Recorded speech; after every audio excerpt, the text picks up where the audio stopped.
يا أيها الذين آمنوا ادخلوا في السلم كافة ولا تتبعوا خطوات الشيطان إنه لكم عدو مبين. صدق الله العظيم. آياتها القرآن ككذب شروينه هنا أكسس لم يتبناد أو كسابسن دبوا قابين تا بالشدة يدور كالدون أي كليهين سياسة وحبرشة يبرها بالشدة وأنت مهم وآه دي مقابلين تبرشدين أيضا القرآن كان كل باللغة وحي تلمام يعني حديث عن لغة فائدة يستوحى وناكسنا قفي هوشا سقبتا أجل كأولية هي حديث سحن الله استعمالنا سيدا إدباتا أوتا عن كل باللغة دادك إلي كم ديهين قف مركو حلايو محسو جيدينايو هذا السو جيدين تيسو أي كعجب قرنيسو لكن نيدي سحن ماشو وضع أين وناكسنين مركي لقالها الله الله تلمامو إنينا أرنتا صح علينا كسي إن عذق قيبتا سبحان الله جيدا إنا نكون تلمامو برها بوشدا ومدينا مركات في ريسيد وناق خير مركي الله استعمالنا وهو حوين خير بدن أيها كجرا مركي حق حماتة يدمينت الله استعمالنا يفتنك يا قبائلك دقالة للسوق ورنايو ينعرات كقبلك ومدى لو دحوض كوا كل دحوضنا وحيو أجيهين كوا قرآن كوا تلمامي أو ليفسد فيها ويهلك الحرث والنسل قف النوع عاص ووحو غير أين جرين هذا البهذا كوا كحي هاي ومدى اسكو دراية دقالة ورنايا هدي لها الله لياه وحبكاس مفي عنانا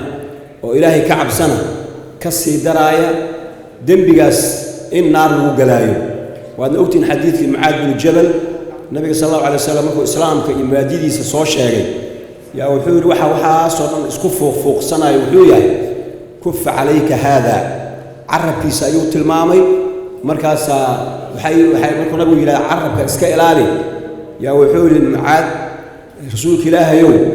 ميانا لو قبنا يا وحيابا عن كهالينا وإنا لمؤاخذون بما نتكلم به مركز أنا وحور ثكلتك أمك يا معاذ وهو إذا كويسين تذكر نار سنسن أما هوري ميا لوغو ردا إلا وحي عرب كوضا وقوستي أما أسمي مؤغي مركز السوشيال ميديا سيدحن الله استعماله هذا الكاس حنا لوها الله ووحي سنسن نار لوغو دعلها dad badan oo hawshaas ku jirana way og yihiin oo finta taqaybta ka ah dhanka kale waxa ku xiga dadka waxa ku jira dad wax dhisa oo ilaahay uu yiri naftooda waxay ilaahay uga gadanayaan wanaag inay ka shaqeeyaan wa min an-nas man yashri nafsuhu ibtigaa mardatillah wallahu ra'ufun bil ibad ugu dambaysi waxaan soo goobina aayada ah sida ilaahay islaamkeena nabadgelyada iyo khayrka ugu tilmaamay ya ilaahay wuxuu yiri ya ayyuhalladhina aamanu udkhulu fi as-silmi kaafa يعني أصو قلا سلمي أيها لقى عبري أيها الإسلام كله جيدو نبضة يدين كوردان أصو وذا قلا أو إسلام كأيها نبضة ولا تتبعوا خطوات الشيطان شيطان تلابوين كيسها قاذنة شيطان تلابوين كيسو محيهين وبربورين يحمان لقى الشقايو محير الشيطانكو نارين وقلا يوقيهي لكن وانين ديارو إنو نكلي نار تقلين إنو هو رأسي محاب صلاة أسي قاتو ضد إنما يدعو حزبه ليكونوا من أصحاب السعير ساسا إلهي لو قد يحول تلابينك شيطانك هالراعنا محاكمة تلابين شيطانك تلابينك سحاكمة ده هذا المركز يسحن الله شيئا أما ذاتك العايو أما الأفلقات ديو شيطانك هو بيرتيسي هالكاسو ذاتك يسوق دران محالينا أمر المركز هذا الوناكسين عن دهنا سونا الشيطان فرصة إهلم وقل لعبادي يقول التي هي أحسن إن الشيطان ينزغ بينهم وحد كتر هذا دوما هيجا هذا الوناكسن هاي سكهن حيالي هذا الكهدي سحن الله له وفدنا لك عيو الشيطان بيرتيسي أيام مركز أبحيسا تدخل إسكوف السادين آيات وقولوا للناس حسنا ذلك هذا الوناكسن لها نواتل الله مركز أما السوشيال ميديا هذا أما سياستها هاتو أما حبرشها هاتو بلشو قابين تيضح كل سنتان وناك إلا قوض الشقيو وحن رجينا إن شاء الله تعالى الشركة أننا دردارمو وناكسن وأما التلمامة في عن وبلشة السد هذا وحوين كسو كلين دونا الباب الشرطة يحمات هذا أنا افتيمين دون سلوك الدكتور هذا إن إنه قصوا بحدوانان خبراء هوش الناس وجيدني سنة ويكون مهتسين وحلا الله يذ بركاته نتيجة وحكوا لنا كسب على الشركة ورجينا إلهي وحنا كبر الوطن كأنه حسلوني يوانا بدقلي إنه قدقوا وما دينا الصوماليين كرتدا إليهن يا خيرك لو يقانا مالمهن حاجة إني أكتفيهن صوم وجني سنة إني حاجة وناك هو دقاقان حاجة حماتنا إني إسكدايا شرار كانوا كانوا نقضان وعيقلوا ونكسر وبرشة الله في النهاية وما سنتين السلام عليكم ورحمة الله وبركاته. بسم الله الرحمن الرحيم. مركو جوهر رئيسا وحن سلامة يا دمان با أخيارتي مسؤولين تكردون يا أقوياء كقوتن فرديا وزير هذا وجوهر وزير كوزارة وحبرشة تعليم السرع حلبان هذا وجوهر قدوميها قدية وحبرشة madaxda agaasimayaasha iyo maariyaasha kala duwan ee hay'adaha kala duwan gudoomiyaasha iyo madaxda jaamacadaha kala duwan iyo gudoomiyaasha xarumaha cilmi baarista ee kala duwan guud ahaanba aqoon-yahanka waxgaradka iyo dhammaanba intiina goobta fadhida assalaamu calaykum waraxmatullaahi wabarakaatuh farxad iyo raynrayn bay inoo tahay inuu saaka halkan inooga bilowdo aqoon isweydaarsiga sanadlaha 12aad ee cilmi baarista Soomaaliyeed oo markii la soo gaabiyo Axos 2025 sanadkiisii 12aad weeyaan aqoon isweydaarsigan sanadlaha ah ee cilmi baarista Soomaaliyeed waxa la soo bilaabay Abriil 2014 kii ugu horeeyay koowaad waxa la qab maalintii ugu horeysay la furay waxay ahayd 17 Abriil sanadkii 2014 maalintaas munaasabad ay ku beegan tahay waad xusuusataan waa maalinta dhirta aqoon isweydaarsigaasina wuxuu ka hadlayay xaalufinta dhirta iyo nabaad guurka dhibaatada halka ka jirta xajmiga ay leedahay iyo sidii lagu xallin lahaa maalinta laga soo bilaabo sanadkani waa kiisii 12aad sanad walbana waxa lagu dadaalaa in daraasado iyo cilmi baariso kala duwan oo taabanaya nolosha bulshada dalka iyo dadka iyo guud ahaanba geeska Afrika iyo dhaqanka iyo taariikhda intaba in lagu soo bandhigo sanadkan sida aad ku aragtaan halku dhagiisu waxa weeyaan qaabaynta iyo dib u qaabaynta bulshada waa la dhisaa waa la barbaariyaa waa ra'yil caamkeeda iyo sida u noolaanaysana waa la hagaa dadka aqoonta iyo waxgaradka ah ayaa loogu talay ayaa kaalinta iskale marka waxaynu ka soo qaadanay qaabayntaasi kaalinta ay ku leeyihiin baraha bulshada kaalinta ay ku leedahay waxbarashada iyo hay'adaheedu kaalinta ay ku leedahay dawladda iyo siyaasadda iyo hay'adaha dawladdu waxaan soo horreysiinay baraha bulshada sababtoo ah marka la eego baraha bulshadu sidii uu Sheekh Cabdixayiba inka tilmaamayay waxay ka mid yihiin waa seef laba af leh haddii dhinaca wanaagsan loo adeegsadana faa'iidan weyn dhasha haddii dhinaca xun loo adeegsadana burbur weyn sababi karta haddii waxayna qayb ka yihiin internetka iyo digital muxuu ahaayay revolutionka weyn ee adduunyada ka jira dhalinyaraduna ay lafdhabar ka yihiin internetkaas iyo muxuu ahaayay xilliga digitalka ah wuxuu sababay in jiilasha soo koraya ay astaamo gaar ah yeeshaan sida darteed bay magacyo ay qaateen waxa kamid ah imika waxa la yiraahdaa jiilka ugu firfircoon dhalinyarada ah hawlaha adduunyada ka socdana gilgilaya waa generation Z tilmaamo gaar ay leeyihiin digitalkaas ana qaabayntooda qayb weyn ka ahaa sidoo kale kuwa soo koraya ee hadda socda ee 12 jirada ah iyo kuwa ka yaryarna magac kale sii leeyihiin oo generation alpha waxay u baahan yihiin markaa in baraha bulshadu maadaama ay yihiin seef laba af leh su'aasha taagan ee ummad kasta haysataa waxay tahay faa'iidadooda seen uga faa'iideysanaa u kordhinaa sida ugu weyn aan uga faa'iideysanaa wixii dhibaato iyo dhaliila ay wataana sidee baan u yaraynaa ama aan isaga maaraynaa haddii la maarayn waayo dhib badan bay sababi karaan sidaa darteed ay wadamada qaarkood waxay bilaabeen in ubadka soo koraya generation ka soo koraya generation lagu magacaabo alpha oo kaleeto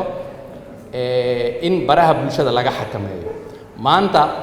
halkan markaynu fadhino kowda duhurnimo markay waqtiga inaga inoo tahay Australia oo adduunyada barigeeda ugu fog ku taala waxaa ka hirgeli doona xeer mamnuucaya dadka generation alpha dadka da'doodu 16 jir ka yar tahay account inay ku yeeshaan baraha bulshada waxaa lagu tilmaamaa dalkii ugu horreeyay inuu yahay tallaabada qaaday wax kalena maaha jiilka soo koraya ee la barbaarin lahaa ayaa halkay dadku ka barbaarin lahaayeen waxaa kala wareegay aaladda innaga markaa waxay u baahan tahay in arrintaa laga baaraandego la isweydiiyo sidee loola falgalaa sidee loo maareeyaa tallaabadii la qaadi lahaana in wax la isweydiiyo dhib iyo dheef waxa ku jira la isla fahmo ayaa ka horeysa waxbarashadu waa qayb weyn oo asaasiya bulshada qaabeynteeda hay-adihii waxbarashada wasiirka baa inala jooga macallimiintii qadiimka macallin Siciid Saalax baa inala jooga guud ahaan inta meesha fadhida macallimiin iyo waxay u badan yihiin iyo jaamacadihii iyo waxbarashadii marka qaabeyntaasi waa kaalin waxbarashadu looga baahan yahay inay qaadato kaalinta la gudboon halkee bay maraysaa maxaa ka dhiman maxay tahay in lagu daro waa waxyaabo la isweydiinayo aqoon isweydaarsigeenan marka maanta inoo furmay wuxuu soconayaa 3 maalmood maanta oo talaada biriyo arbaca iyo saa dambe oo khamiisa waxaa lagu soo bandhigi doonaa daraasado kala duwan dhowr iyo 20 daraasadood oo xeel dheerayaal iyo aqoon-yahano kala duwan ay soo bandhigi doonaan iyo dood cilmiyeedyo kala duwan oo taabanaya kaalinta baraha bulshadu ay ku leeyihiin iyo saamaynta ay baraha bulshadu ku leeyihiin bulshada dib iyo dheef waxay u keenayaan ka hadlaya kaalinta waxbarashadu ay ku leedahay bulshada ama laga sugayo inay ka qaadato in barbaarinta iyo kobcinteeda iyo waxbarinta bulshada saddexdaa maalmood waxaan rajaynaynaa inay noqdaan 3 maalmood oo cilmi iyo aqoon iyo doodo iyo inaan caqligeenna iyo maankeenna dhalaalino isna weydaarsannaa waxaan jecelahay 3 maalmood aynu wada joogno in haddii waxyaabo ay naga xumaadaan aad raalli ka noqotaan dhinacii adeegii iyo farsamadii muxuu ahaay waan dadaali doonaa laakiin intaana inaad raalli naga noqotaan laakiin waxaan rajaynaynaa insha Allah tacaala in 3 maalmood oo faa'iido iyo aqoon iyo cilmiya leh ay noqon doonaan aad loo kala faa'iideysan doono waana sanadkiisaan tilmaamay 12aad sanadka 12aadna waxaan rajaynayaa doodihiisu inay noqdaan kuwa ka turjumaya muddada dheer maxadka iyo shir sanadeedkiisaniba uu soo jiray 12ka mar kale soo dhawaada aad iyo aad nood mahadsantiin wassalaamu calaykum waraxmatullaahi wabarakaatuh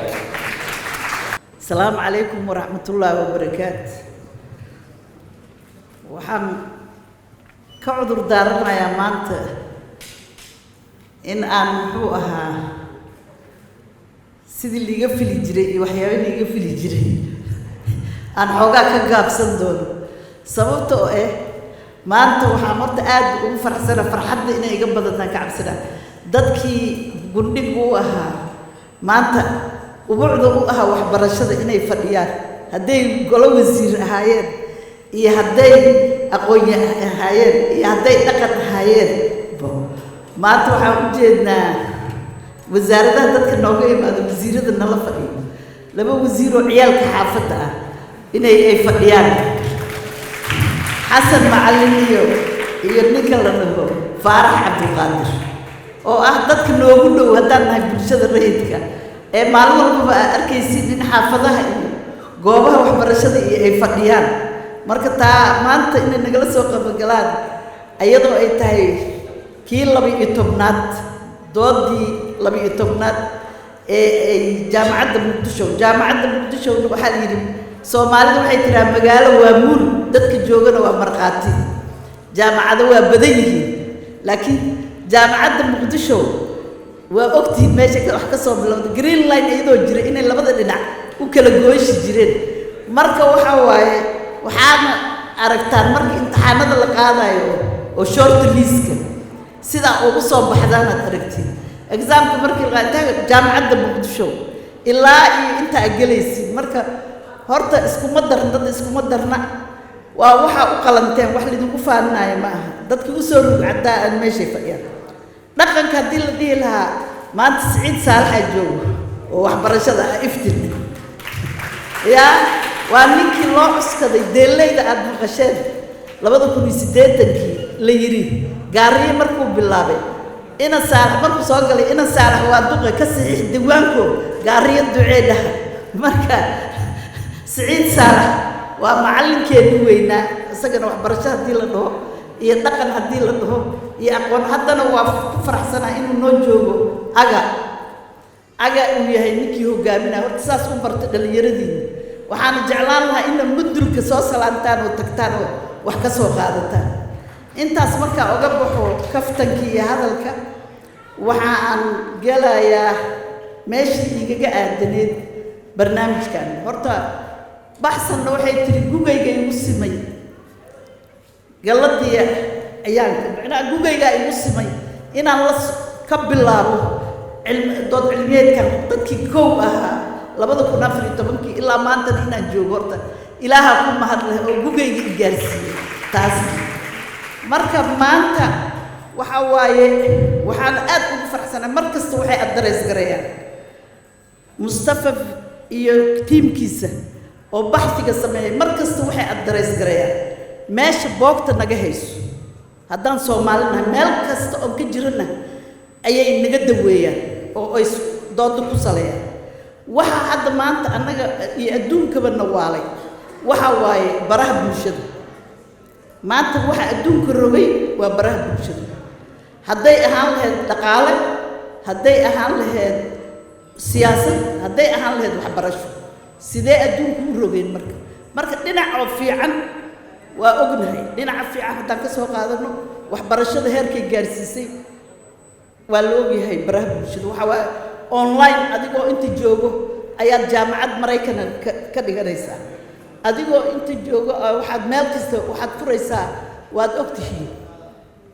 meel waxaad furaysaa YouTube-yadii meel kasta buuggii iyo wixii meesha anaga barigaan wax baranayna dictionary aan iska bari jiro iska tuugi jirnay waa soo degsanaysaa yacni marka la dhaho faa'iido waa sidaas laakiin haddii aan la qaabeyn waxa jaamacad Muqdisho ugu mahadnaqay waxa qaabeynta waxa naga maqan waa qaabeynta waxaad arkaysaa marka la dhaho dhinaci waxbarashada maxaan uga baahnaa macallin maxaan uga baahnaa macallin googla jooga leeyahay marka waxa waaye maskaxdii lagu shaqeyn lahaa dhan ilmihii inay ka fadhidaba marka qaabeyntii sidoo hadda macallinku u sheegay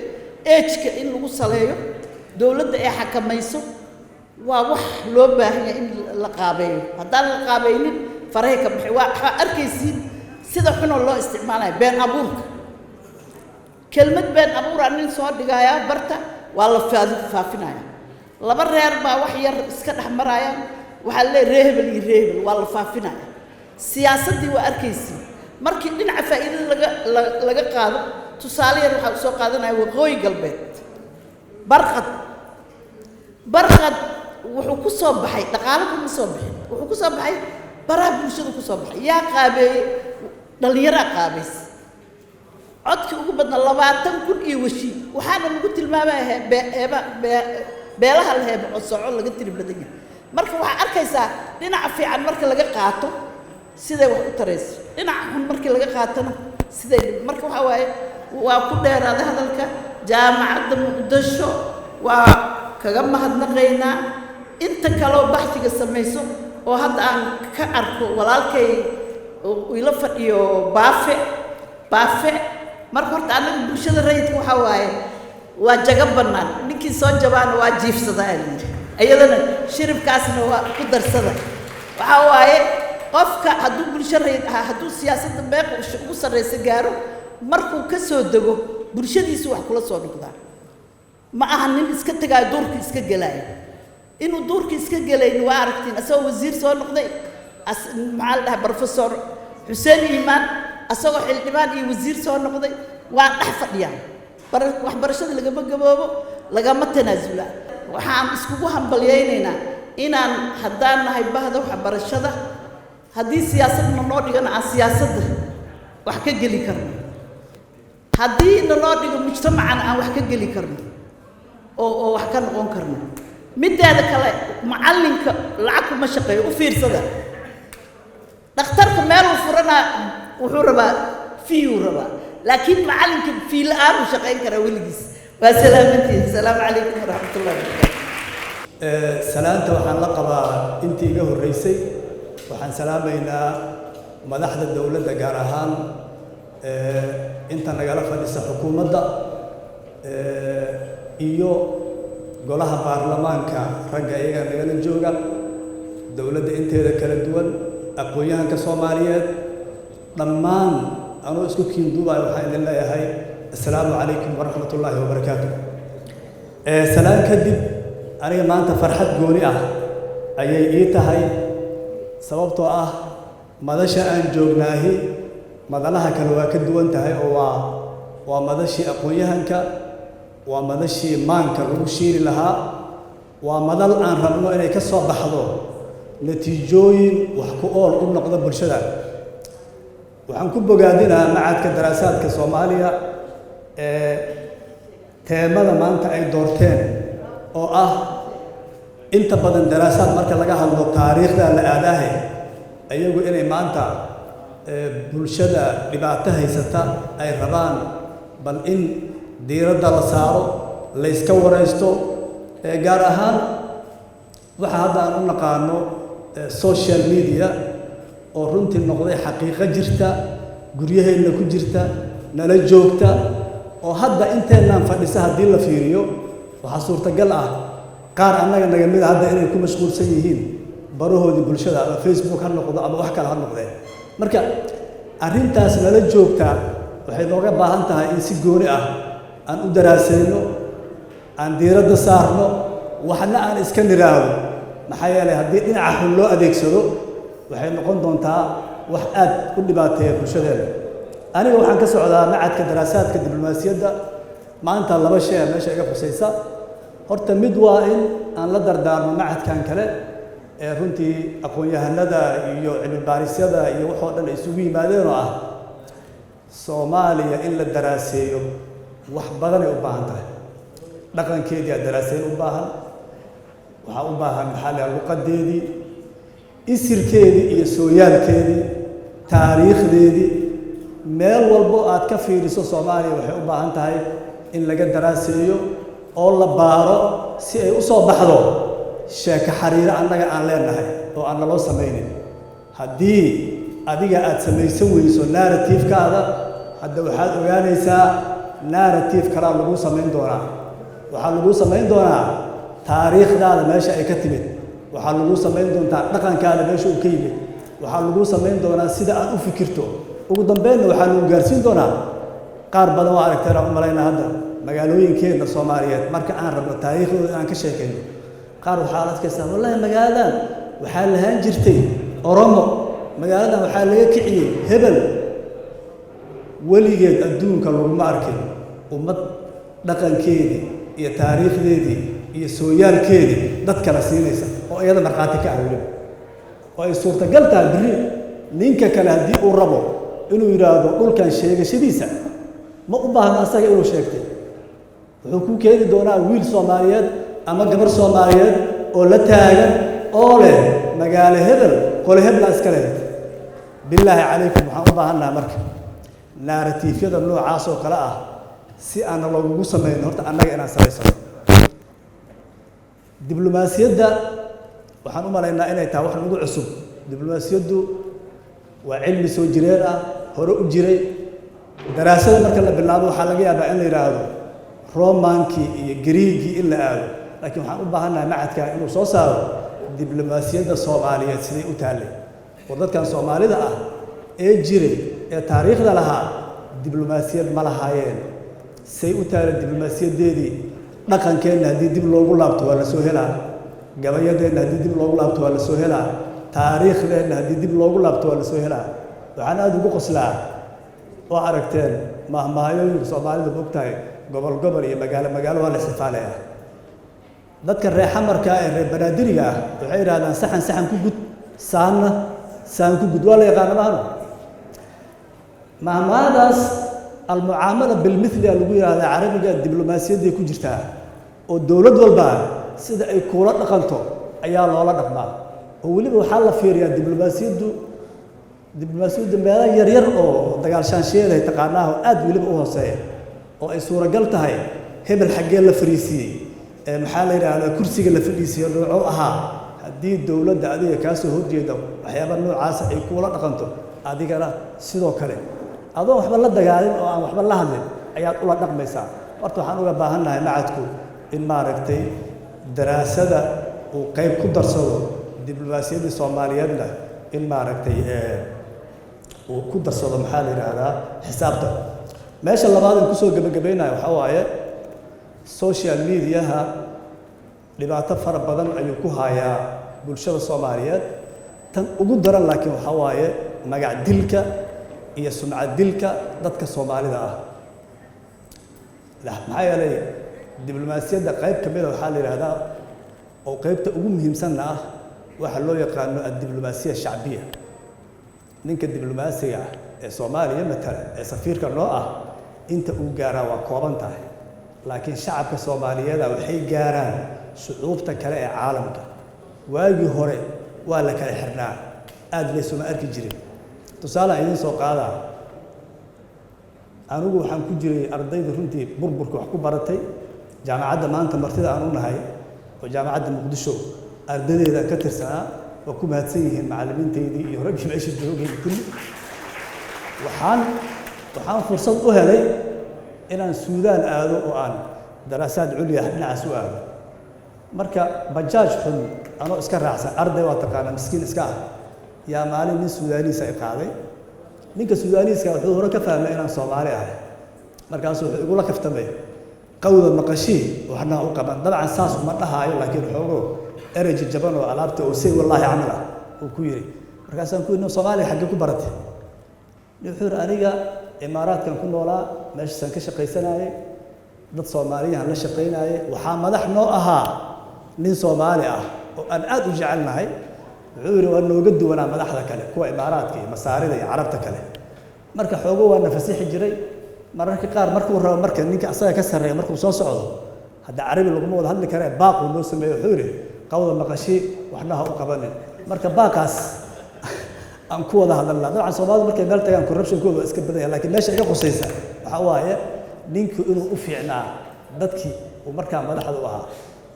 aniga lacagta waa la iga cafiyay maalintaas wuxuu yiri bajaajta maanta waa yani waxa imagine garaysaa ninka Soomaaliga haddii ninka Suudaaniiska uu xumeyn lahaa markuu la joogay Dubai yani shacabka Soomaaliyeed muuqaalka iyo suuradda uu ka bixin lahaa waxa samaysaa bal maskaxdaada iimaankaada geli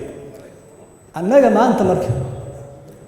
waxaan baraha bulshada ku haynaa adduunka oo dhan aan gaaraynaa gabar yar ama wiil yar oo 12 jir oo Soomaaliyeed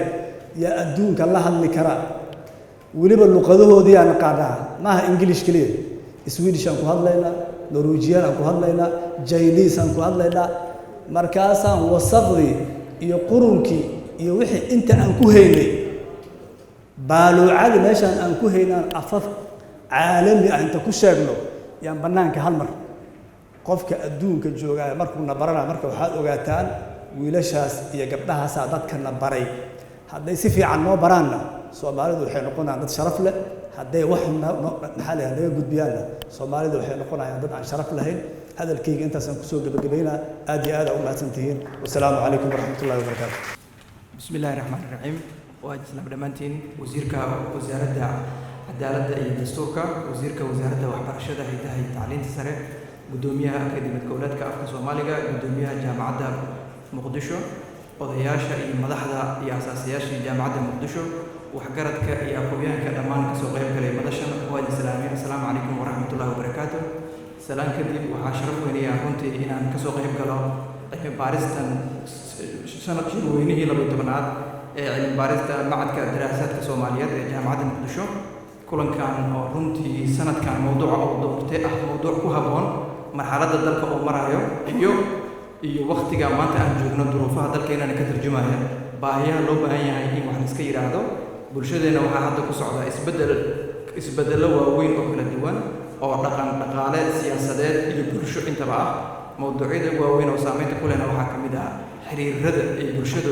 dhexdooda isla leedahay oo badankoodna ay saameyso baraha bulshada waa wax nagu soo kordhay teknolojiyada noo soo korortay oo xiriir oo ku cusub bulshadeena iyo ummadda oo dhan waxayna la timid fursad iyo caqabado iswata oo u baahan maareyn wax kastana haddii ay leeyihiin fursad iyo caqabad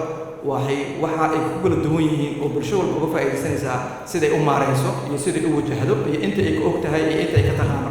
waxaan u baahannahay baraha bulshada caqabad annaga ugu kooban ma ahan maanta wuxuu khatar ku yahay baraha bulshada wadamo badan dhaqankoodii qiyamkoodii diintoodii iyo ishayshadii bulshadooda iyo sii jiritaankoodii ummadeed intaba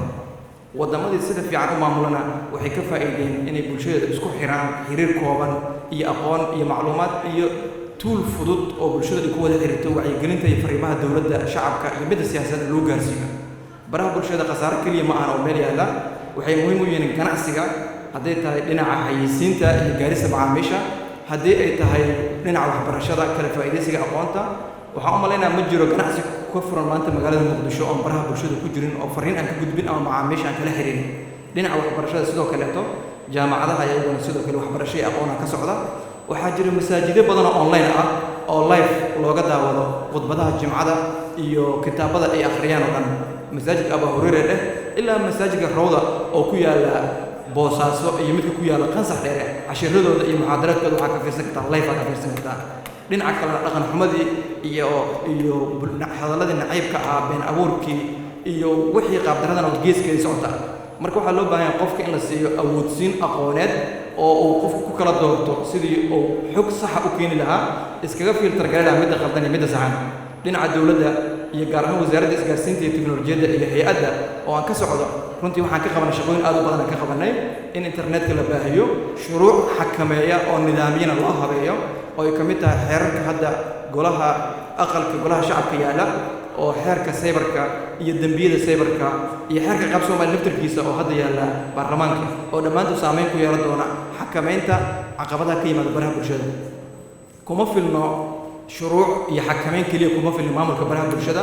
sida adduunka laga tijaabiyo waxaa laga maarmaan ah wacyigelin ay bulshada dhan qayb ka tahay qof walbana asagu oo madaxiisa meerax ku xirto oo kala yaqaan xogta uu soo gelinayo internetka iyo waxa uu keenayo baraha bulshada dadka uu la wadaagayo waxa ay tahay inuu la wadaago iyo waxa uu la wadaagay waa qodobka labaadna waxay noqonayaan in ayadana la sameeyo cilmi baarisyo sida kuwan oo kale oo ka tarjuma sida looga faa'iideysan karo baraha bulshada aqoonta ganacsiga waxbarashada iyo kaambeynada siyaasadeed oo xisbiyada kala duwan ay leeyihiin looguna awoodsiin lahaa muwaadiniintu inay fariimaha iyo kaambeynadaas ay si wacyi leh ay codkooda u dhigtaan gaar ahaan doorashooyinka hadda laga hadlayo ee qof iyo codka midda labaad oo ayadana muhiimka waxay tahay cilmi baarisyaas inay ka tarjumaan profile in lagu sameeyo dadka isticmaala baraha bulshada da'dooda waqtiyada isticmaalaan waxa ay daneeyaan aqoontooda cilmi baarisyo aad profile ugu sameeysa ogaata mawduucyada laga hadlay sidoo kale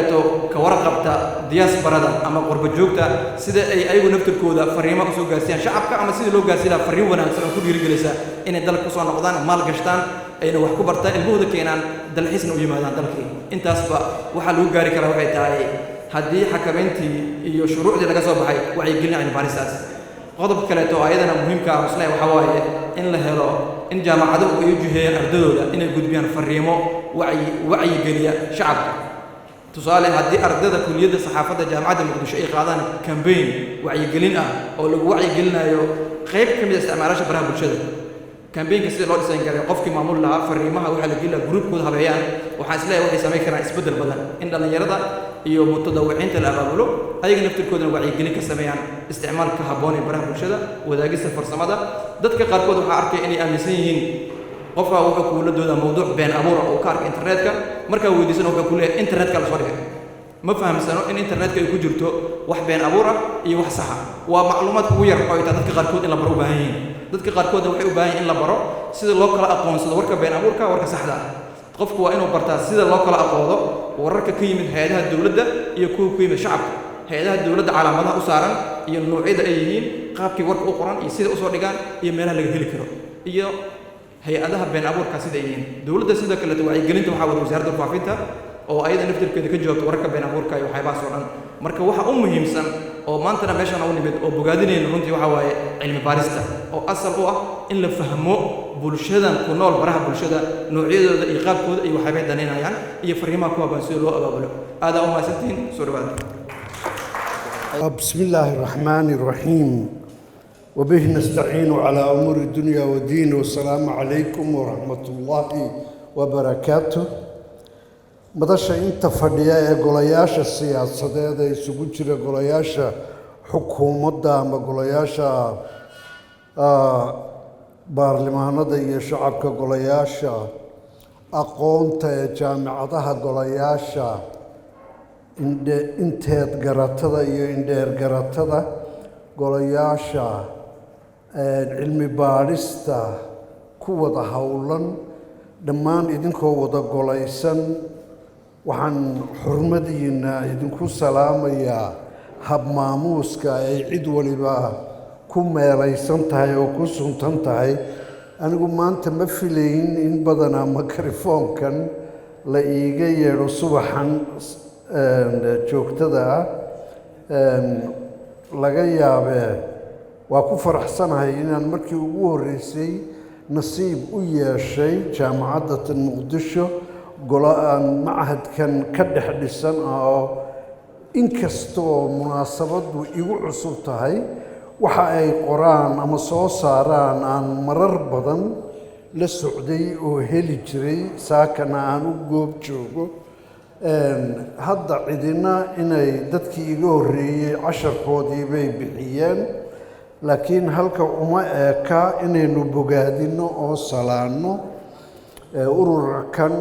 anigu xarafkan qoolaaban oo magaca la soo gaabiyo xarafka labaad ka uma akhriyo ma oran karo Axos baan u akhriyaayo wuxuu ii dhadhamayaa inuu Axos yahay oo aqoon isweydaarsiga cilmiyeed ee Soomaaliyeed ee sanadlaha ah ayuu ii soo baxay sumadda la isu geeyey waxaa maxadkanu hadduu maanta 12 jirsaday oo Mustafana inoo sheegay hadduu da'dii baraha bulshada loo ogolaanayay uu gaadhay intii ka dambaysa ayuu iigu muuqdaa 3 qaabayn baa la yidhi maanta hadalhaynteena iyo dib u qaabayn hadday qaabayn ahaan lahayd mid u horreysay ahayd dib u qaabayn haddii la yidhi waxbaa horreeyey waxbaa qalloocday wixii qalloocday baa la toosinayaa waxa la qaabaynayona badanaa waxaa laga dhowraa inay jabto 3 kaalinood baa la tilmaamay kaalinta baraha bulshada oo dadku ku dheeraadeen anigu waxba ka soo qaadi maayo waa iga dhalasho dambaysay aad uma adeegsado dhadhankeeda hadduu xanuunka aad wada sheegteen idinku hayo waaba ka durkaa waa ka caaganaadaa kaalinta ugu dambaysa oo kale iyadana waa mid aanan gaadhin aan ka caaganahay siyaasadda ma adeegsado meelana uma tago waxaan ku joogsanayaa oo aan aqaanaa kaalinta dhexe ee barashada iyo waxbarashada in ay tahay tan saamaynta leh ee dhabta ah ee qofka lagu qaabeeyo intaan bulshada la gaadhin hal qof baa habka waxbarashadu qaabeeya oo qormeeya oo uu ka dhigayaynu og tahay habku inaynu waxdaba ka dayno oo waxaa garan mayno la baranaye waa barasho kan ereyga dhabta ah oo barashada education ay sidaana weliba waa barbaarin oo uu yahay anigu dalka ereygiisa barbaarinta sumad gaara baan ku lahaa sanad la yiraahdo 1975 ayaa waxa la yiri 5 qof oo guddi ah oo nashaadaadka waxbarashada iyo dhaqdhaqaaqa wixii fasalka ka baxsan qabanaya magac u bixi wasaaraddu waligeed waxay ahayd wasaaradda waxbarashada iyo barbaarinta teedii koowaad intaan la kala saarin oo isku jirto 5 qof iyo guddigii baan waxaan guddoomiyaha u noqday baan waxaan u bixiyey guddiga barbaarinta waa soo riixay oo waxaan gaadhsiiyey unuga ugu yar ee maamul xubinta barbaarinta waa ka soo kaxeeyey oo waxaan gaadhsiiyey qaybta barbaarinta markii dambe wasaaradda waxbarashada iyadoo aan cidina sheegan wax barbaarina ayaan keenay waaxda barbaarinta sanado badan baan waxaan ahaa agaasimaha waaxda barbaarinta waxaan ku socday inuu magacu horeeyo oo marka agaasinka guud oo barbaarintu uu yimaado meel walba luqadan eenu aad maalmaha kan u tixraacno oo carabida ee ateena labaad waxaad wasaaradahooda ku taqaan wasaarata tarbiya watacliim lama oran tacliim wa tarbiya waa inaynu u guurnaa inay noqoto wasaaradda barbaarinta iyo barashada waxdaba haddaynu ka dhaafno iyada sidee ay u barbaarinayso iyo kaalinta ay ku leedahay markii kale oo ay ila gudboonaato kaalintaasi sida ay u awoodiso marka hore qofka saddexda ay ka barbaariso ee isu dheeli tirto oo macallin waliba uu og yahay kobcinta jidhka marka loo sameeyo kobcinta laxawga iyo kobcinta garaadka ay saddexdaasi ay ishelaan numuwal jism iyo numuwal caqli iyo numuwal caatifi ee ah saddexda kobcinood ee qofka bani aadamka ah eenu ka abbaarayno ma ka xanuunsataa waxaa dib u qaabaynteenna haddii aynu bulsho barbaarinayno aan qofka xoogga saaro ilmaheenna yar sida aynu u barbaarinayno jidhkiisa ayaa ugu horeeya si uu garashada caqligiisa u xadatoobo oo uu u kobco uu wax u ogaado kiisa laxawgu uu yeesho oo diinta iyo caatifadiisa waxa kobcinaya ay u meel marto kaas jidhka ma ka murugootaa oo ma naxdaa marka gaadhiga ka bireyga kaga qabato ama ay ka socoto waddo dhexdeed oo carruur Soomaaliyeed ay ku cayaarayso banoonida oo marka gaadhi soo maroba ka joogsanayso halka ay ka muuqato ka bilaabato barbaarintii jidheed ee qofka macahadku inoo soo bandhigay waxbarashadu siday u barbaariso halkay ka noqon lahayd kuwa kale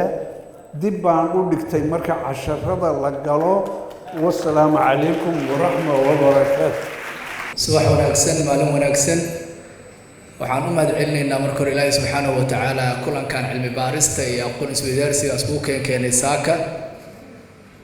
marka xigta waxaan u mahad celinayaa jaamacadda muqdisho oo iyo macadka daraasaadka soomaaliga ee jaamacadda ee cilmi baaristan sanadlaha ah qabto ujeedkeeduna uu yahay in bulshada Soomaaliyeed aqoontii iyo muxuu xikmadii ay u bedesho hab nololeed nolosheeda wax ka bedelo marka xigta waxaan u mahad celinayaa madaxda sharafta leh ee dawladda federaalka Soomaaliya iskugu jiraan wasiirada iyo xildhibaanada iyo agaasimayaasha maareeyayaasha gudoomiyaasha jaamacadaha bahda waxbarashada midowga dugsiyada iyo dalladaha aqoon-yahanka iyo cilmi baarista maanta aan u fadhino soo diyaariyey waalidiinta ardayda iyo dhammaan qaybaha kala duwan ee bulshada xuduurkiina iyo kasoo qaybgalkiina wuxuu muujinayaa saan uga heelanahay inaan aqoonta ka faa'iidaysano in cilmi baarista la sameeyey aan dhiirigelino inaan noqono dadka ugu horeeyay ee goolka dhexdiisa uga faa'iideysto kadibna xaafadaha iyo bulshada qaybaheeda kala duwan u geeyo marka haddaan nahay midowga jaamacadaha Soomaaliyeed waxaan mahad ballaaran u jeedinaynaa jaamacadda muqdisho oo ururka ama midowga xubinka aasaasiyaasha ururkana ah shaqo fiican ee bulshada u hayso intaas kadib aniga iyo mas'uuliyiinta iga horeysay ee hadashay iyo inta hadda iga dambeysay hadda doontaba saaka waxaan u imaanay inaan baraarujino dhiirigelino cilmiyeedkan laakiin ujeedada ugu weyn iyo waqtiga ugu fiican waxaa la siin doonaa cilmi baarayaashii soo diyaariyay cilmi baarista iyo sidoo kale falanqeynta iyo doodaha cilmiyeed ee halkan ka dhici doono annaga kaalinteenna waxay tahay hawshaan aan qabanay ee kaalaya baraarujiya oo nala ogaada ayaan u imaanay haddaan nahay madaxda bulshada iyo madaxda dowladdaba waxaan rajaynaynaa inaan aad uga faa'iidaysano aqoon-yahanada cilmi baarista waqtiga geliyey ee soo diyaariyey intaas kadib sida nuxurka ugu weyn ee aan haysano waxay tahay wax ka beddelka ama qaabeynta bulshada marka meesha loo socdo in wax laga bedelo waxay tahay habdhaqanka nololeed iyo aqoonta bulshada ay baratay in loo bedelo practical bulshada nolosheeda ay wax ka bedesho dhaqaalaheeda wax ka bedesho ilbaxnimadeeda wax ka bedesho waxyaabaha saameynta leh ee sanadkan diiradda la saaraa waxay ka mid yihiin baraha bulshada waxbarashada iyo siyaasadda waxbarashada oo ah midka ugu weyn ee ummad lagu bedelo ummadda nolosheeda qaabayso si fiican ay noogu socotaa dadaal fiicanaa la wadaa waxbarashada iyo jaamacadihii iyo iskuulaadkiiba shaqo fiican ay hayaan iyo wasaaraddii waa laga yaabaa tayadeeda iyo duruufaha aan ku noolnahay in maalinba tootoosi ay u baahan tahay laakiin waa isku waafaqsannahay muhiimadda waxbarashada ay leedahay iyo saameynta ay bulshada ku leedahay laakiin labada u baahan in ayagana muhiimaddooda la fahmo waxay tahay siyaasadda iyo baraha bulshada siyaasaddana waa qaabeyntii iyo waxa ugu weyn ee saameynaya qaabka ay bulshada u nooleedahay oo xitaa waxbarashada ay ka mid tahay siyaasaddana waxaan rajaynayaa insha allah siyaasad xasiloon mujtamaca iyo bulshada danahooda ka taliso oo bulshada ay dareemaan in mustaqbalkooda iyo danahooda ay siyaasadda hagayso baraha bulshadana waa adduunyo horumartay aan joognaa waa loo baahan yahay barihii bulshadii iyo muxuu ahaa tiknolojiyadii iyo horumarka adduunka ka socdo waxa halaysanna baraha bulshada ma ahane isticmaalkeeda iyo qaabka loo isticmaalayo waaye waxaan rabnaa marka inaan si hoose u ogaano khaladka baraha bulshada isticmaalkooda ma aha ma u malaynayo inay jiraan dad markay mujtamaca ku dhex jiraan wax fiican haayo oo shaqo fiican guriga iyo xaafadda iyo goobaha ay joogaan ku haayo oo markay baraha bulshada soo galaan wax khaldan faafiyo inay jiraan uma malaynayo qof walba baraha bulshada wuxuu la imaadaa wixii uu mujtamaca ku dhexaayay marka meesha aan ku dadaalayna waxay tahay ummadeenna habdhaqankeeda hab fikirkeeda qaabkay u nooshahay aragtideeda inaan toosino oon saxno taas ayaa waxay keenaysaa dadka inay baraha bulshada la imaadaan wax wanaagsan waxaan kusoo gabagabeynayaa warkayga in sida aan halkaan marka aan joogno u xusayno waxa fiican iyo waxa xun aan uga dhabayno oo nolosheenna ugu bedelno waxaan rabaa inaan madaxda qaranka aan baaq u jeediyo oo ah baraha bulshada isticmaalkooda saan hadda uga hadalnayba waxaa badan negativeka soomaaliya haddaan nagu badan marka dadka baraha bulshada isticmaale ee wax fiican isticmaalo aan dhiiri gelinno dadka baraha bulshada isticmaale ee sida aan munaasabka ahayn ama waxa fiican aan soo gudbiyaanna dhiirigelinta ha laga daayo haddii dadkii baraha bulshada si xun u isticmaalayo aan dhiiri gelino oon buunbuunino waxay keenaysaa in si dadkii aan ku dhiirigelin inay baraha bulshada si xun u isticmaalaan taas waxaan ka wadaa dadka baraha bulshada isticmaalo weliba sida xun u isticmaalo oo aqoonta iyo contentii fiican aan soo gudbinaynin ayaa bulshadeenna saameyn weyn ku dhexleh gaar ahaan siyaasadda marka waxaan soo jeedinayaa in dadka baraha bulshada sida fiican u isticmaalo aqoonta iyo tusaaleynta iyo muxuu ahaa suugaanta iyo waxa wanaagsan ee bulshada anfacayo iyo warbaahinta u isticmaalo in dadkaas la dhiirigeliyo si bulshada ay ugu daysadaan role modelna ay ugu noqdaan haddii laakiin dadkii baraha bulshada sida khaldan u isticmaalayay madaxdii qaranka ay siiyaan kaarar VIP oo magaalada ku mari karaan oo madaxtooyada ku geli karaan oo meel kasta ay ku tagayaan dhalinyaradii waxay u noqonaysaa dhiirigelin in ayagana waddadaas khaldan aadaan marka taas in laga digtoonaado aad iyo aad u mahadsantihiin asalaamu calaykum waraxmatullahi wabarakatu بسم الله الحمد لله والصلاة والسلام على رسول الله صلى الله عليه وسلم waxaan halkan u soo istaagay ama la igu yeeray magaca inaan golaha wasiirada halkaa fadhiya xildhibaanada qaranka oo senatarada iyo baarlamaanka iyo agaasimyaalka iyo madaxda iyo maarayaalka hay-adaha halkaa fadhiya iyo madaxda jaamacadaha iyo boorka jaamacadda muqdisho ka soo qaybgalayaasha iyo ardada dhammaantood inaan halkaa idinku soo dhoweeyo anoo ku hadlaya magaca aasaasiyaasha jaamacadda muqdisho iyo boorka sare ee jaamacadda muqdisho anoo ku hadlaya walaalayaal soo dhawaada kulankan sida quruxda badan aad noogala soo qayb gasheen maanta iyo saad noo soo xormayseen waa mahadsantihiin waxaa intaa ii raaca 2 daqiiqo intaad indhaha isku qabataan dib u fakera intiini waaga joogtay oo odayaasha aniga iyo odayaasha safka hore fadhiya iyo dhalinyaradiina dambe lafteeda 35 sano ka hor markii dalku naga burburay ee la qaxayay ee la gaajeesnaa ee la socday ee la guurguurayay caalamka kale waxay ku mashquulaan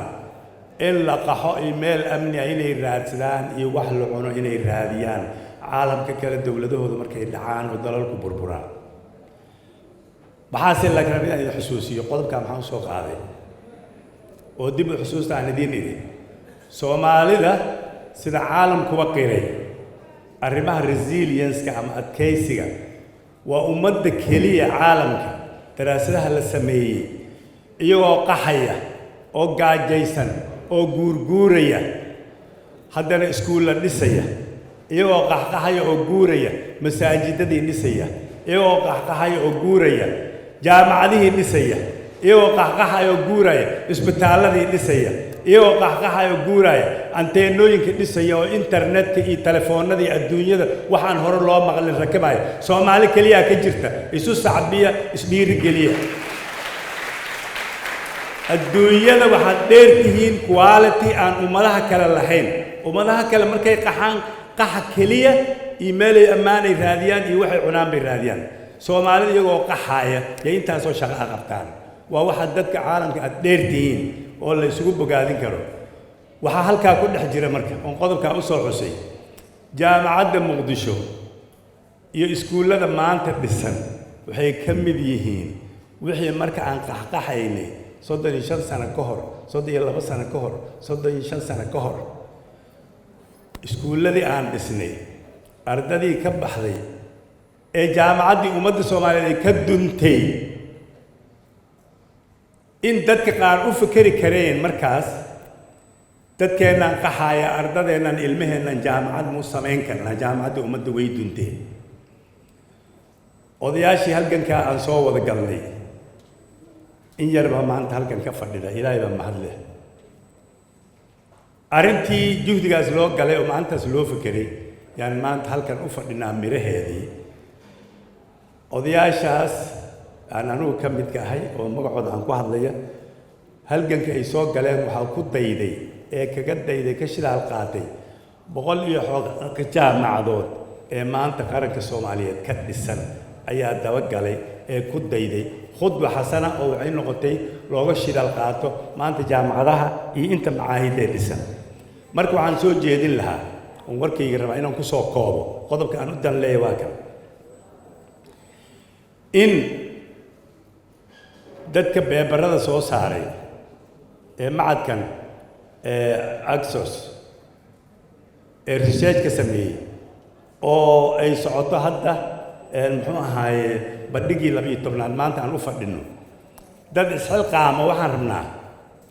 caalamku wax badan bay naga qoreen dad Soomaaliyeed baan rabnaa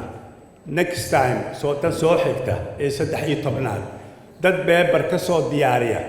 ka duwanaantaas aan Soomaalida kaga duwanahay ummadaha kale inta la qaxqaxay inta mashaariic ay Soomaali qabsatay ee ay sameeyeen ee isbitaalada leh iskuulada leh jaamacadaha leh aan adduunyada kaga duwanahay research paper in laga soo sameeyo oo marka dambana loo soo bandhigo caalamku wax badan bay naga qoreen annaguna aan qorno research ka sameeyno halkan waxaan rabaa markii aan ku soo koobo warkayga kaga baxaya halkan waxaan nala fadhiyaa madaxda iyo wasaaradaha iyo wasiirada iyo xildhibaanada iyo ummadda kale fadhido dhan marka laga soo tago wasiirkeennii waxbarashada iyo barbaarinta mudane Faarax Cabdiqaadir halkan nala fadhiya mudane wasiir anoo ku hadlaya magaca aasaasiyaasha iyo boorka jaamacadda muqdisho waxaan kaaga mahad celinayaa shir kastoo tacliin iyo waxbarasho lagu hayo ha yaraada ama ha weynaadee sida aad u dhiirigeliso u dhex fadhido yaan kaaga mahad celinaynaa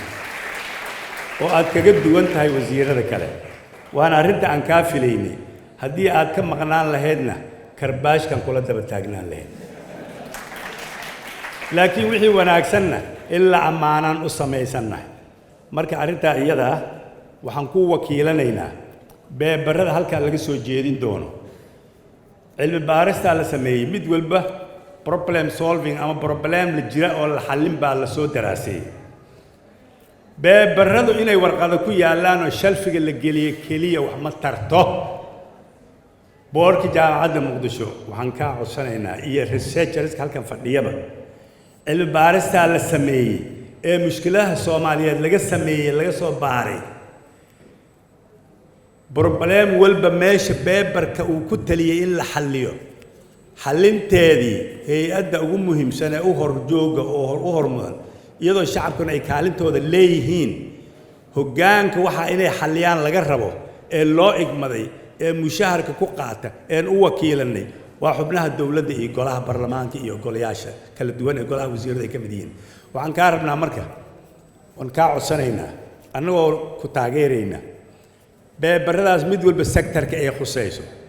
waxa laga taabtoo la xusay sidii problemooyinkaas loo xallin lahaa loo hargelin lahaa inaad nagu hor qabato oo cilmigii la soo baaray oon shalfiga iyo buwaagta keliya ku qornaana loo bedelo action iyo ficil in loo bedelo ayaan codsanaynaa marka warkayga waxaan ku soo koobayaa warkayga waxaan kaga baxayaa insha allahu tacaala boorka jaamacadda muqdisho mar kale soo dhowaado idin leeyahay kulanka iyo qiimaha badan ee saddexda maalmood socon doonana waan ka wada qayb qaadanaynaa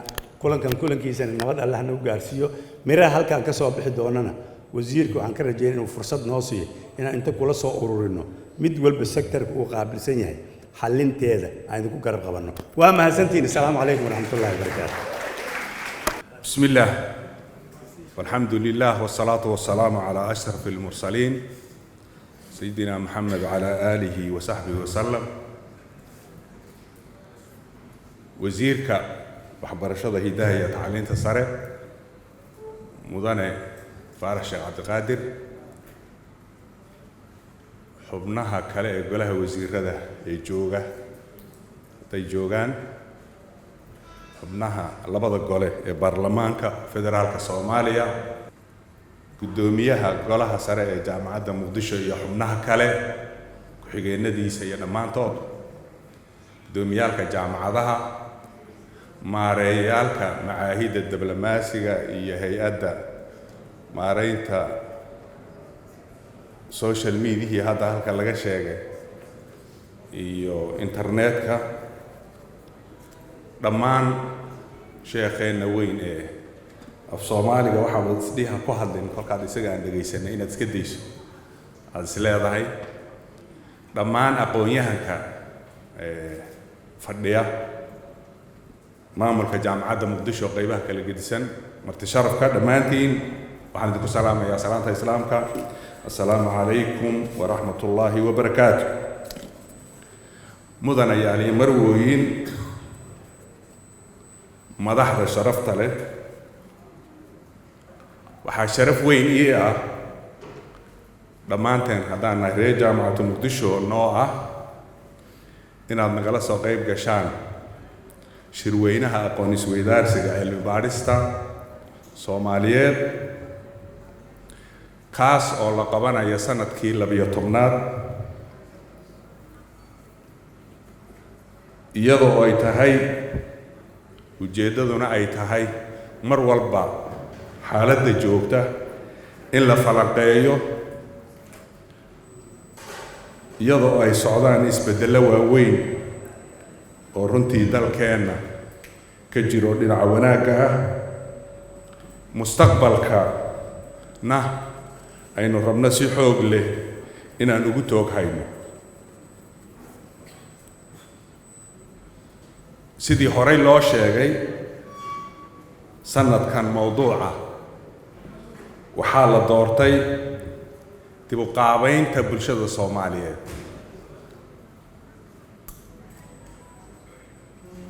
in dib loo fiiriyo macnaheedu waxa weeye sidii hore aynu ku soconnay in wax laga bedelo iyadoo oo loo marayo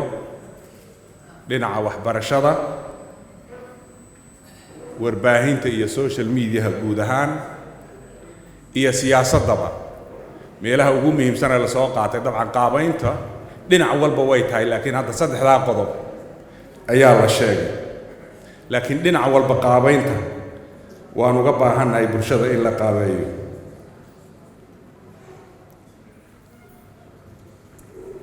taas waxay si buuxda ula jaan qaadaysaa in dalkeenna runtii muddadan dambe uu tallaabooyin waaweyn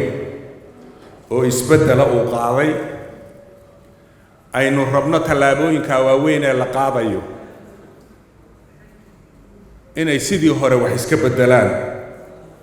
oo wax ka beddelan la keeno, mustaqbalkana si loo gaadhsiiyo jiilasha cusub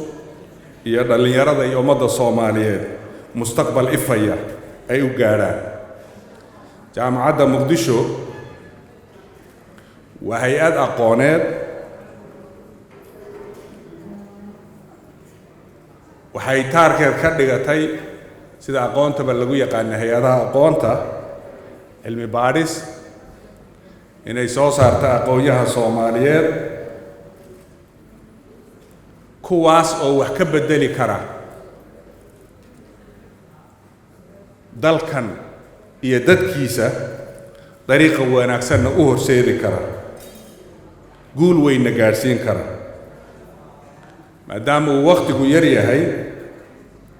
waxaan rabaa inaan mahad ballaadhan u jeediyo ka soo qaybgalayaalka oo ugu horreeya wasiirkeenna waxbarashada, hidaha iyo tacliinta sare, mudane Ustaad Faarax, oo isagoo dibadda ku maqan aan la hadlo iyo war inaana ka soo gaari marma, laakiin maalinka u horreeya aan iman karin, laakiin maalmaha kale aan isku dayi doono, oo xalay kowdii habeennimo aan u malayn iyo barhkii meelahaas ay tahay ila soo hadlo iyo war waan soo galay, waxaan isku dayayaa inaan imaado iyadoo shaqooyin badan ii yaalla. aad iyo aad baan wasiirka ugu mahad celinayaa, jazaahu allahu khayran. waqtiga wasiir aan kugu dheerayna adoo shaqooyin badan ku yaallana waa ka cudur daaranaynaa.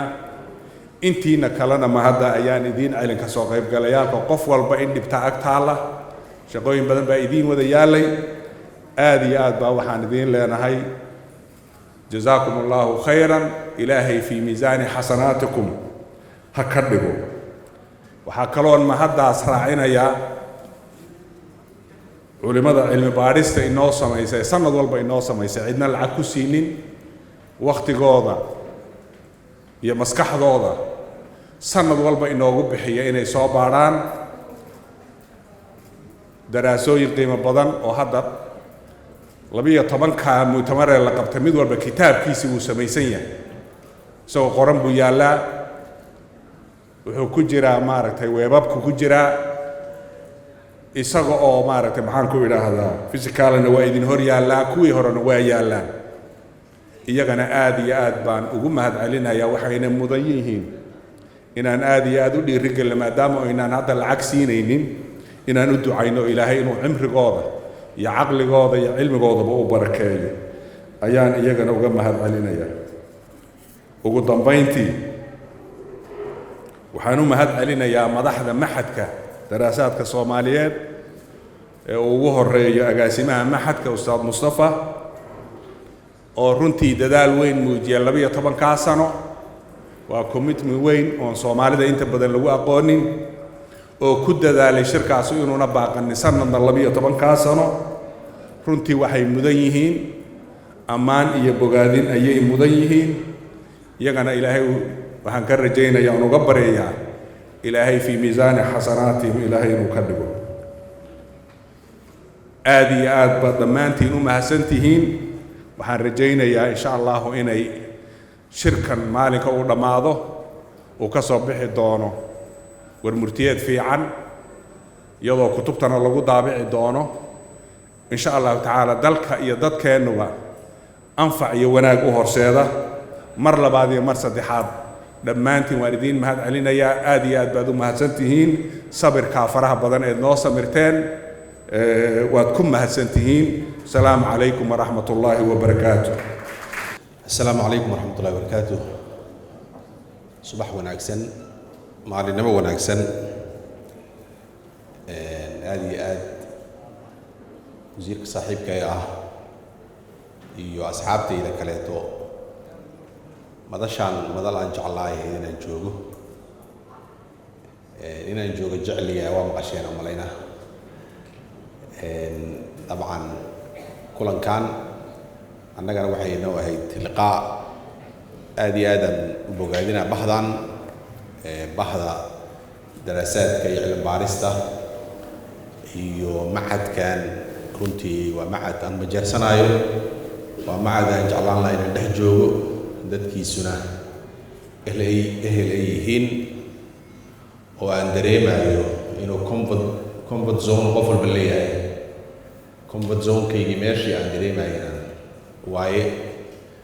laakiin xilli aan ku talagelin ayuu iga soo dheegmay marka wax kaloo ma soo istaagin mar koowaad inaan ku faraxsanahay sharaf ii tahay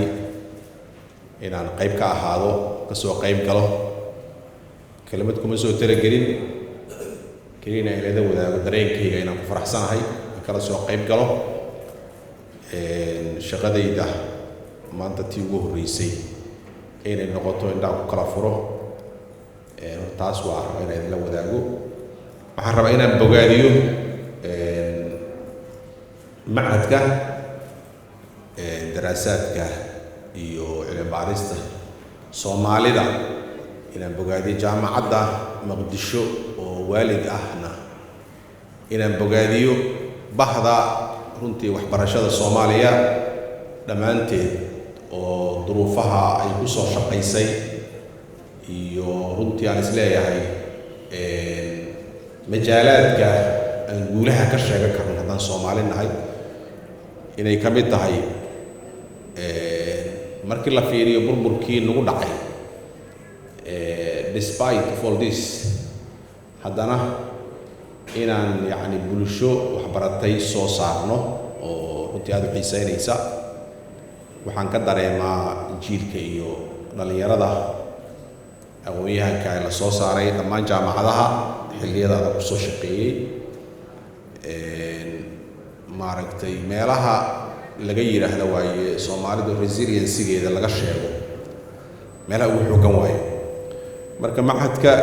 daraasaadka Soomaaliyeed waa bogaadinaya Soomaalida aan dhaho runtii waxaan ku waafaqsanahay ujeedka iyo hadafka horta hadduusan jirin Somali studies hadduusan jirin oo Soomaalidu ayadoo aysan isdaraasaynin waxaan ku waafaqsanahay waa la daraasaynaa waa laga sheekaynaa waxaa tahay waa lagu tilmaamaa taasuna waxay keenaysaa wax adiga raalli ka ahayn ayay kuu keenaysaa marka runtii waa bogaadinayaa majaalkaas bannaan oo aad buuxiseen isku daygaas aad samayseen juhdiga aad bixiseen meertadan sanad walba dhacda waxay ku tusinaysaa tii 12aad waxay ku tusinaysaa wax la laazimay dadaal la laazimay ayay ku tusinaysaa oo runtii aan kala go' lahayn oo aanan laga soo daalin marka iyadaasna runtii waan bogaadinayaa camalka waxa ugu wanaagsan culimadana waa joogtaaye midka laazimo waa in qalla haba yaraadee marka camalkaas la laazimay meertadaas halkaas soo gaartay 12aad soo gaartay runtii waan bogaadinayaa bahda dhammaan waan bogaadinayaa waxaan u rajaynayaa 3 maalmood oo aqoon isweydaarsigaana runtii in la kala faa'iideysto inaan anagu kala faa'iidno ayaa u rajaynayaa marka kelmadaydu kelmad ugu soo talagalana ma ahayn kelmad waxay ahayd inaan yacni farxaddayda iyo sida aan raalli ugu ahay inaan muujiyo maadaama aan saaxiibkay wasiirka waxbarashada uu joogo marka isaga wasiirkii mudnaayo wasiirka waxbarashadana isaga asaga ayaan nagu matali doona sharaf iyo farxad ay tahay aad iyo aad u mahadsantii bahda wassalaamu calaykum waraxmatullaahi wabarakaatuh maantiin assalaamu calaykum waraxmatullaahi wabarakaatuh marka waa sharaf bay ii tahay anoo matalaya guddiga horumarinta adeega bulshada baarlamaanka inaan kala soo qayb galo barnaamijkan oo la xiriira shaqooyinka oo guud oo hay-adaha arrimaha bulshada ka shaqeeya oo dhani ay ka shaqeeyaan ama guddigan oo baarlamaanku inuu hay-adahaas uu la shaqeeyo ka shaqeeya waxa way arrimaha bulshada mawduuca laga hadlaayana bulshadu la xiriiraayo waa dib u qaabaynta ama waxa waaye bulshada in dib loo qaabeeyo oo iyadoo waxbarashadii iyo arrimihii bulshada iyo siyaasadda badanaa halka shay ugu muhiimsan wuxuu tahay dib u qaabayntu laba siba u dhacda marna waa ku talagal marna xag dabiici ah haddii aan laga shaqayn waxa weeye si dabiiciya u dhacaysaa bulshada institutionno badan oo meediadu ka mid tahay social mediadu ka mid yahay waxbarashadu ka mid tahay wacyiga iyo interactionka bulshada dhexdiisa ka dhex jira uu ka mid yahay baa dib u qaabaynta ku sameeya dib u qaabayntuna mid oo oogada sare ama ah ee waxay taabataa sida bulshadu ay u nooshahay waxay taabataa xiriirka dadka bulshada dhexdooda waxa weeye ka dhexeeya iyo kalsoonida ka dhexaysa waxay taabataa waxa weeye guud ahaanba wax kasta oo bulshada waxa weeye isu hayn kara saddexda shay oo cilmi baaristu ay xoogga saarayso saamaynta ay leedahay baraha bulshada iyo waxbarashada iyo siyaasaddu walowba ay jiraan faktarro kale oo dhaqaaluhu ka mid yahay teknolojiyadu ay ka mid tahay laakiin saddex shay oo isku xiran waaye siyaasad markii laga hadlo qofku waxaa kusoo maskaxdiisa kusoo degdegaya maamul wanaag iyo xasillooni inay siyaasaddu ka shaqayso markii ay maamul wanaag iyo xasillooni jirto siyaasaddu waxay saamayn ku yeelanaysaa waxbarashadii baahintii adeegii waxbarashada bulshada iyo in waxa weeye si qoto dheer ay waxbarashadu waxa way u gaarto dhinaca kale waxbarashadu waxay awood siinaysaa barihii bulshada iyo bulshadii oo waxbarashadu waxa la rabaa inay ilbixiso baraha bulshada ay ilbixiso markaasay baraha bulshadu ay macno yeelanaysaa markaasaa baruhu bulshaduna waxay isu beddelayaan bara bulsho oo siyaasaddii wacyigeeda ka qayb qaata oo dadku ay la xisaabtamaan mas-uuliyiintooda la xisaabtamaan innaga marka mushkilad weyn ay jirto xogta la xiriirta soomaalida iyo internetka si u isticmaalaan waa xogta u badan oo reliable-ka oo meel walba reportkeeda laga heli karo markaad fiirisid waxa u yar oo dadku ay isticmaalaan youtube-ka ah entertainment baan u isticmaalnaa indexkiisa 11 ka u horeeya waa heeso kadib filimaan hindiya ku xiga maalmahan waxaa soo raacay hal xabo oo waxa weeye warar dadku ay raadinayaan oo warkii maanta iyo waxaas indexkiisa waxa weeye 20 shay waxa ugu sarreeya google-ka indexkiisa Soomaalida waxa waaye ama translation ay ka raadinayaan ama ardayba waxay ka raadinaysaa google waxay ka raadinaysaa slideshare oo powerpoint-yadan waxa weeye diyaarsan oo markaba waxa waaye ardaygii assignment loo soo diray intuu dafo inkastoo hadda ay wax kale ay u bedeleen waxaasoo dhan marka u baahan yihiin in saddexdaan ay wada shaqeeyaan oo waxbarashadii siyaasaddiina xasilloonideedii iyo cadaaladdeedii iyo isku kalsoonaanteedii laga shaqeeyo si ay saamayn waxbarashada ugu yeelato waxbarashaduna ay ilbixiso barihii bulshada oo jaamacaduhu ay ardadooda ku tababaraan adeegga wanaagsan oo baraha bulshada waxa weeye loo adeegsanayo waagii hore markii ay soo baxeen microsoft-yada iyo waxyaalahan hadda kombiyuutarada loo isticmaalo ardada waa lagu tababari jiray hadda haddii AI soo baxday oo ay soo baxday bara bulsho ay soo baxday ardadu si wacyi si u isticmaalaan iyaga dad kale gaarsiinaya Soomaalidii dad influencers baa saameyn badan waxa ku yeeshay oo madaxdii waxa waaye qaybtood saameyn waxa ku yeeshay oo culays badan bulshada ku haya waxa laga yaabaa wax yar oo aan macno badan lahayn oo buug la soo bandhiginaha iyo culture yar oo la isku qabtay in bulshadu intay waxa waaye buunbuuniso in dad badan ay ku dhintaan inay jiraan waxa waaye dadka qaybta nin baa maalin wuxuu u yidhi nasiib darradan haysata tolkayaga qaaqle u dhigma qaaqlayaasha dadka kale ay haystaan ma haysano marka in qofku qaaqle helo laftirkeeda inuu xoogaa uu naqsi uu ku dareemo waa problem kale waxa weeye iyada laftirkeeda jirta waana wax u baahan wacyi waxa waaye in laga abuuro oo laga shaqeeyo waxa u baahan waqtiga kooban dartiis waxaan ku soo dhaweynayaa wasiirka wasaaradda waxbarashada saaxiibkay gudoomiyaha guddiga waxbarashada ee golaha shacabka ustaad xildhibaan cabdiraxmaan xildhibaan cabdulaahi faarax mire marka cabdulaahi waa madaxdeyda hadduu warqad iga qoro waa li maca salaamaynayaa saas oo la socda horta madaxda jaamacadda muqdisho oo aanan kala soocin gaar ahaan doctor cali sheekh axmed abubakar oo hadday waa iswaraysanaynay markii xuseen imaan uu hadlayay odayaashii uu dhahay waxaan ku dhahay aniga carruurtii baan ahay odayaashii waxaa loola jeedaa doctor cali iyo doctor baadiyo waa loola jeedaa macalin saciid hogaamiyaasha kale ee dowladda macaahidda kaleeto macadka diblomaasiyadii macadka dhaxalreeb jaamacadaha dhammaantiin asalaamu calaykum waraxmatullaahi wabarakaatu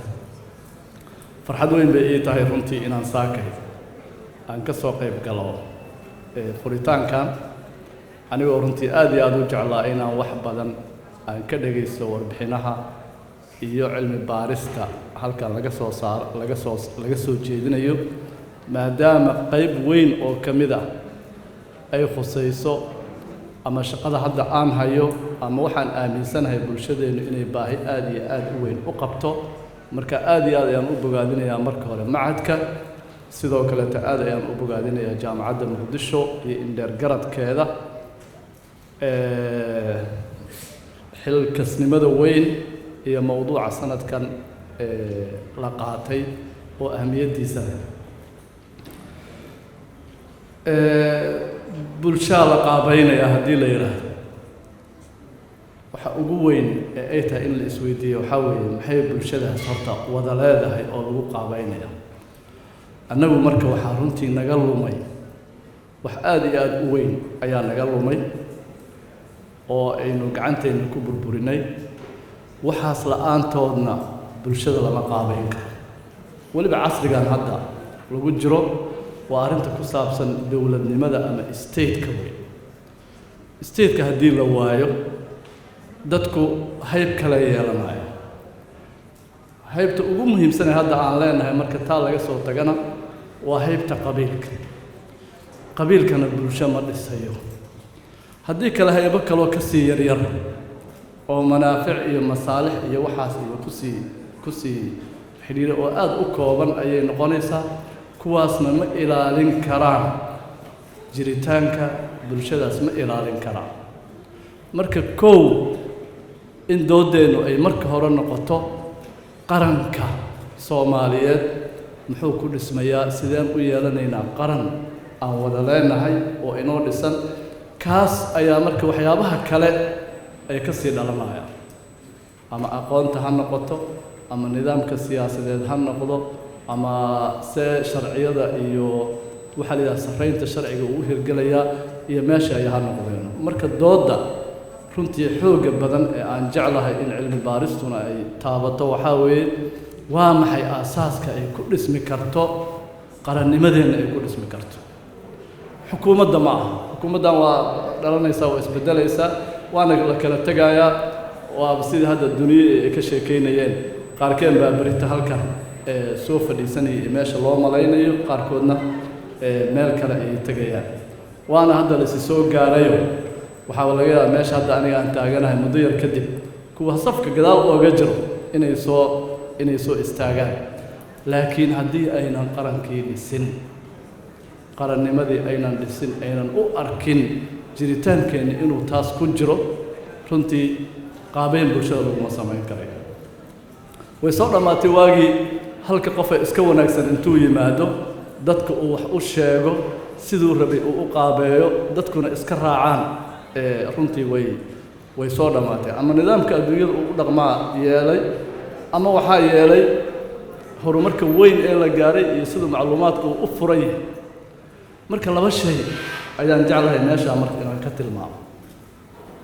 mid bulshada waxaa lagu qaabayn karaa ama qarannimadooda lagu dhisi karaa in dhaxalkoodii loo ilaaliyo marka dhaxalka aynu leenahay ee macnaha le waa maxay qofka sidiisuba markuu dhasho wuxuu dhashaa isaga oo dhaxal leh ayuu dhashaa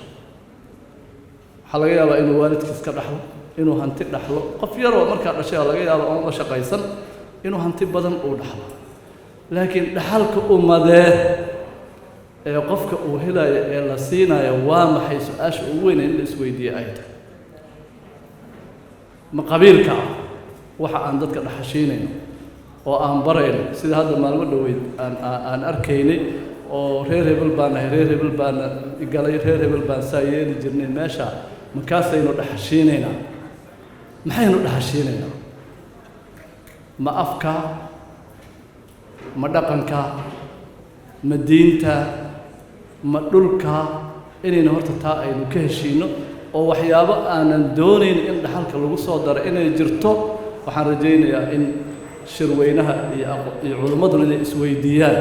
oo ay yidhaahdaan dhaxalkeenna waxaas ka mid ma aha dhallinyarada la kaftamaayo yaa tahay reer hebel marka waxaan dhahaa intay la eg tahay oy macno weyn samaynaysaa odayga maaha inaan qiimo tirayo laakiin 300 sano ka hor noolaan jiray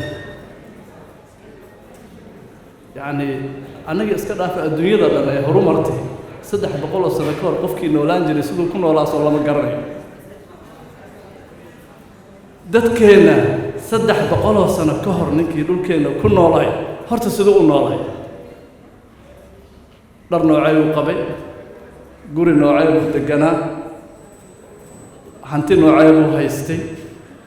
horumar noocay buu haystay ma noqon kartaa kaas waxa loo nasab sheeganayo ee loo dagaalamayo ee dartiis qof kale ee muslim ee loo dilaayo oo qofka uu dhahayo aniga sharafteyda iyo karaamadeeda waxay ku xiran tahay odaygii noocaas ah mararka qaar baa marka buwaagtii ay qolyaha isticmaalka nooga tagaa waxaan ku arkaa sawirka dadka noocaas 150 sano laga joogo waa adag tahay inaad kaas ka dhigato hormuudkii aad ku dayanaysay dartiis aad u dagaalamaysay isaa kaalmo u baahnaaba biyo u baahnaay kabo u baahnaay ilaalin buu u baahnaay hoy buu u baahnaay marka aynu samaysanno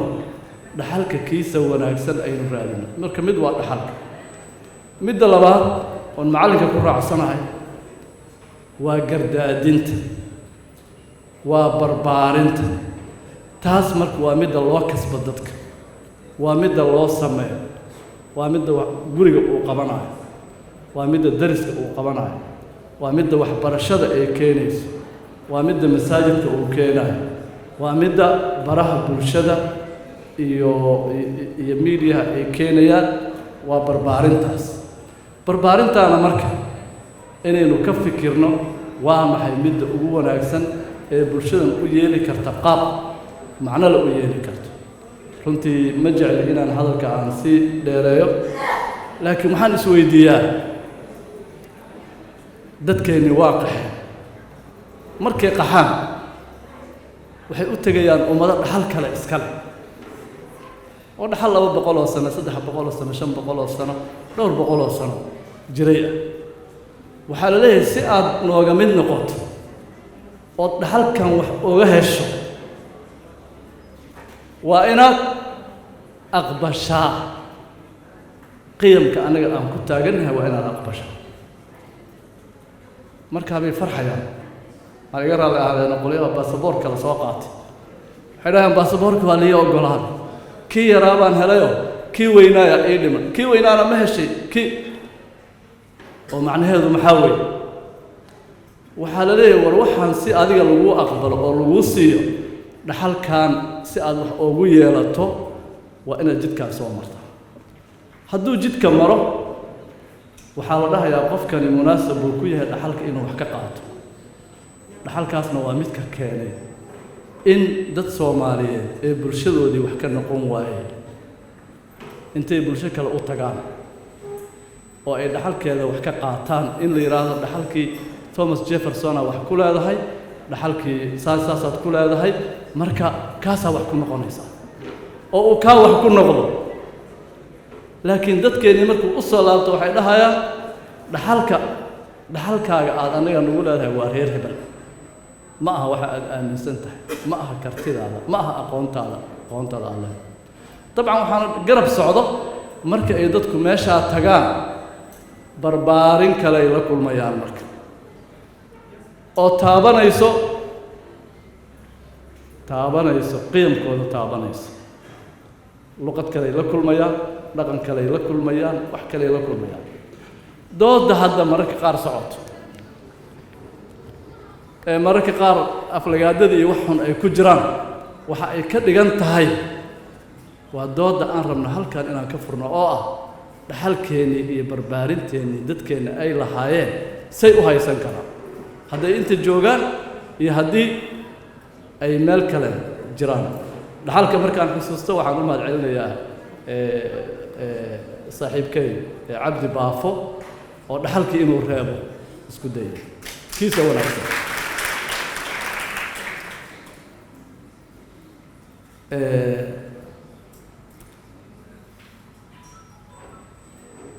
dib u qaabeynta bulshada qayb waxaa ka ah bulshadu inay hesho hormuud inay hesho waana arrinta laga gabanayo aqoon-yahankana uu ka gabanayo jaamacaduhuna ay ka gabanayaan oo aan jeclahay in lagu dhiirado waddankan la yidhaahdo ingiriiska ee adduunyada gaamurka ka ah 57 ra-iisul wasaare ayaa soo martay 28 ka mida waa isku hal jaamacad waa isku hal jaamacad 28 14 kalena waa isku hal jaamacad awa macallimiintii xisaabta isku dara labiyo 40 57 maxaa hartay 15 9 ka mid ah jaamacadka ma soo bixin taa maxay daliil u tahay marka waxay daliil u tahay in jaamacaduhu ay qaabeyn karaan ummadda hogaaminteeda iyo hormuudnimadeeda ay qaabeyn karaan laakiin haddaa qabiilka wakiilataan oo u aragtaan adinku inaydan shaqo ku lahayn odaygii hebel inuu shaqo ku leeyahay wiilka iyo gabadha aad soo saartaanna odaygii hebel ay shaqo ka raadsanayaan oo ay samaynayaan annaguna waxaan noqonaynaa bakhaar alaabta la dhigto bakhaarada alaabta la dhigto ee suuqa alaabtaad dhigatay unbaa subaxii haddana aad ka qaadanaysaa laakiin meeshii wax laga soo saaraa inay noqoto aad iyo aad ayaan runtii u bogaadinayaa jaamacadda muqdisho aad baan u bogaadinayaa cilmi baarista aad baan u bogaadinayaa macadka waxaan rabaa inaan halkan kaga dhawaaqo in sanadka soo socda haddii ilaaha yaraa ee 2026 uu noqon doono sanadka wasaaradda waxbarashada ee ka shaqaynayso dib u eegista manaahijta waxbarashada dalka manhajku marka iskama laha wasaaradda iyo xafiisyada dadka jooga iyo dadka wax dhiga iskama lahe manhajku waa midka ka shaqaynayo bulsho noocee ayaan rabnaa inaynu soo saarno waxaan rajaynayaa marka in loo wada guntado waanu isugu imaan doonaa shirarkiisii iyo kulamadiisa haddii ilaahay yidhaahdo ugu dambeyntii aad iyo aadaan ugu mahad celinayaa cilmi baarayaasha waxaa maalin kastana lagu khasbaa waxaanan rabin inaan maqalo sababtoo ah dadka iska lahay waxaas ayaana daba taagan cilmi baarista dadka iska laha rabnaa inay daba istaagaan dowladdu waa dhaga nugushahay dhaga nugeelkeedan hadda waa wataa ka arkayseen xildhibaanada iyo wasiiradii iyo waxaas xafiisyadana waxaa joogo dadkiinnii iyo walaalihiinni iyo gabdhihiinnii iyo wiilashiinni waagay dowladda iyo aqoonta iyo bulshada kala go'naayeen lama joogo cilmi baaristu inay hirgasho waxa ay ku xiran tahay sida aad u dabagashaan aad iyo aad ayaan runtii mar kale idinkuu mahad celinayaa waa jeclaan lahaa inaan wax badan aan dhegaysto laakiin haddii ilaahay yidhaahdo daraasadaha iyo waxa meesha ka soo baxana waa tixgelinaynaa waana isgarabsanaynaa waana garab istaagaynaa hay-adaha waxbarashada guud ahaantooda aan ogahay duruufaha ay ku shaqeeyaan iyo sida naftii hurnimada ah